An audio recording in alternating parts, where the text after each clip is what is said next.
All right, so I had my film on, I had a bunch of my films on Amazon Prime until Amazon decided it was closing up shop on all the little indie micro budget films. So all of my films have been pulled from Amazon Prime, and that's where I was making the most amount of money. I currently have all of my films on Vimeo on demand, but the problem is Vimeo on demand is probably the most friendly platform towards filmmakers in terms of, like, you know, if you want to be an autonomous distributor of your films on an on-demand, using an on-demand platform, Vimeo is the answer. But the problem is it's not intuitive for audiences. Audiences don't like Vimeo. So that's the big disconnect. You know, Vimeo gives the filmmaker 90% of the revenue, which is the best deal out there. You're not going to find a better deal. If you are someone with a name, if you have a cult of personality, if you have any kind of following, Vimeo is totally going to be your friend, and it's going to totally allow you to make, you know, a reasonable amount of money, because you're going to be able to use your name and your clout to drive traffic, drive your audience traffic to that platform, whether it's intuitive for them or not, especially the diehards, because they're going to go wherever you're putting your stuff. That's not the case if you're trying to find organic, you know, natural impressions, or whatever you want to call it. I have a website, skullfaceastronaut.com. It's kind of the hub for everything. I get DVDs made and I sell them off my website. I also have my own Vimeo channel, so I do rentals and downloads from my Vimeo channel. I have a deal with some other distributors to sell physical copies, DVD and Blu-ray, of some of my titles. I have a deal with some other distributors to do video on demand for some of my titles. You could tattoo bitch on your forehead. Whatever floats your boat, man. I have a deal with a few Roku channels that have some of my titles. I've also done things like box sets. I did a box set myself, and I'm working on a deal for another box set that another distributor is going to put out on Blu-ray. I also have done deals with some small boutique VHS distributors that do these sort of collector item, short run, big box clamshell VHS things. It's a cool collector item. It's attractive to physical media collectors, and it's one more way to get my movie out there. And even just getting the publicity from, hey, here's this, you know, people are like, VHS? Here's a movie I made just a few years ago on VHS, right? It's a special edition. That gets people's attention. Even if they're not going to buy it, that might get attention for the movie. They might rent it on Vimeo, or they might buy a DVD from me, or watch it online on some other service. So I try to get my movies out in a variety of ways, but the key is I'm usually in control of them. I do have some stuff on Amazon and through FILMHUB, and that's a great thing to do too. That's kind of out of your hands, you know, you put it up there and it does whatever it does. The other things I'm often dealing direct to consumer, and that's nice because, again, I build my mailing list or my emailing list and sort of go towards that big chunk of fans that you want to try to have. I've always been a firm believer in self-distribution. I like taking control of my own destiny. I've been self-distributing my films since 2009. We sold at film festivals, conventions, online, you name it. Out of a trunk in a parking lot, we did it. I think it's important to look at all the different platforms available to you. Certain films are going to do better on certain platforms. For me, Amazon and iTunes have been the best. How do I distribute my movies? It's a good question.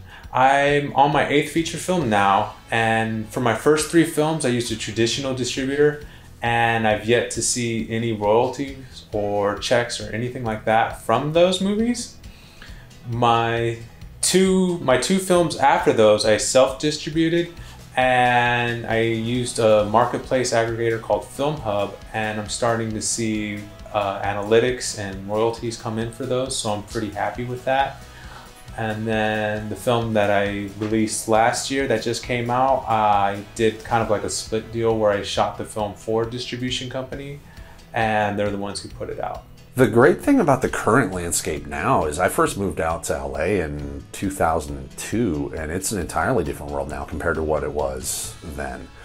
There was very much a barrier of entry because A, you probably couldn't afford the equipment that you would need to get something shot, and then if you could, you wouldn't have anywhere with which to show it. So nowadays it's an embarrassment of riches, in the sense that through just YouTube and just through the internet in general, you have a platform. One way or another, you will find a platform where you can release whatever it is, the things that you are making. Now the problem is there's so much content that it's really hard to break through the noise in order to actually get an audience to see the stuff that you do. But that's a much better problem to have than not being able to make or release your stuff to begin with. For me, I've used Vimeo before, most recently with the web series Job Guys. We released that on Amazon Prime. And there's, YouTube has been reliable in the past. Again, it always provides, there's always platforms. Whether those platforms will work for you or provide you the things that you need them to provide, there's a lot of variables that go into that.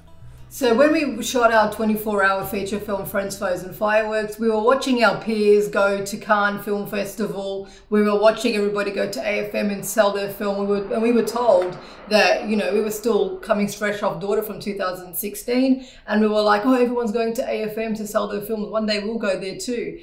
And then we had a feature film that we shot in 24 hours, Friends, Foes and Fireworks. And we were previously at Cannes with Daughter with a short film. And we saw there was more opportunities to sell a feature film. And it was more of a networking experience and to meet more people through a feature film. So when we had Friends, Foes and Fireworks, we decided to go off to LA and look for a distributor at AFM.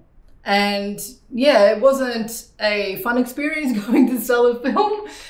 We packed our lunch like true easy filmmakers, and we walked in there saying we've got this film. We pitched it to a few different distributors, and some of them said they were interested, but only one of them followed through, and that was Turnkey.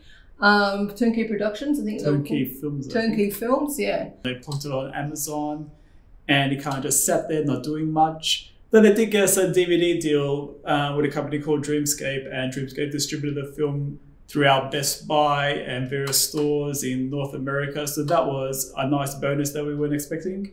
But getting back to the original question about how we distribute our films, Friends, Foes and Fireworks was, again, an experiment for us. When we didn't know, we thought, like, as I said, our peers were doing it. So we went to the market and sold our film. We thought, yay, we've sold our film. Now we're going to make lots of money.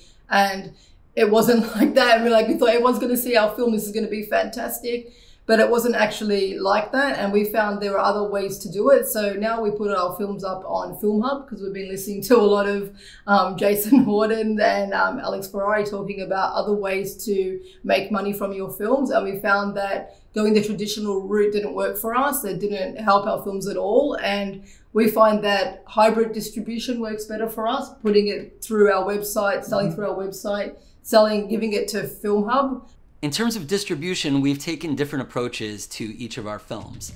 Some of them we've sold kind of all the rights to a single distributor to deal with it domestically and worldwide. Some we've worked with more like a sales agent to sell kind of piecemeal rights to domestic and then foreign, or different media rights.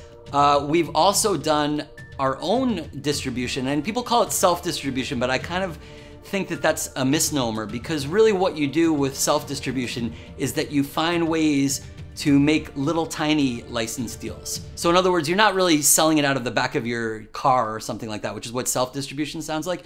You're saying, oh, I can sell the VHS rights to this company. I can sell the Blu-ray rights to this company. I can put it on my own website and sell it directly to fans.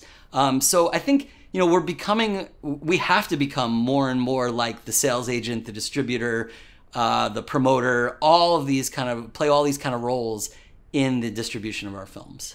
You know what's funny? Since Amazon Prime has pulled all of my films, and I really feel like I'm destined to be a self-distributor if I'm going to continue to do this, I'm starting to entertain the idea of putting up my films on YouTube, since my account is monetized.